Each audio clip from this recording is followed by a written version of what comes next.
people have been sending me this video, putting a clothes peg on the web of your hand to stop migraines, and it will work. You're using large intestine 4, the acupuncture point, large intestine 4, and large intestine 4, do not press if you're pregnant, but otherwise it's really good for letting go. So large intestine helps let go the large intestine. So if you're constipated, or if you just have got problems with your bowels moving properly, large intestine 4.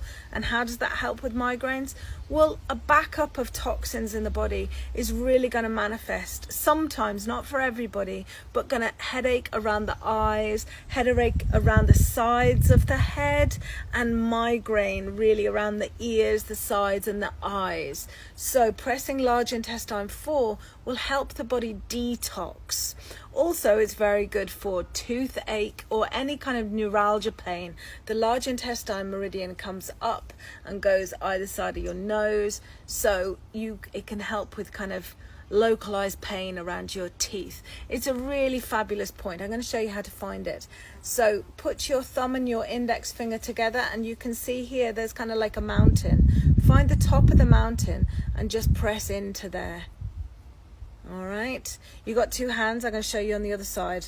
So thumb together with your index finger, and you've got kind of like a bulge that comes here. Find the top of the mountain, release, press and massage. So really get this area moving, and it helps the large intestine release. I'm going to be doing this all month for the October, because October is around autumn, when trees let go of their leaves, and really important that our body lets go of what we don't need. And I'm going to be doing that all for the month of October. You can see the full video. I'll put the link in the comments, and also come join me for October. Doors stay open until Sunday night. May you be happy, may you be well, may I be happy, may I be well, may all beings everywhere be happy, safe and well.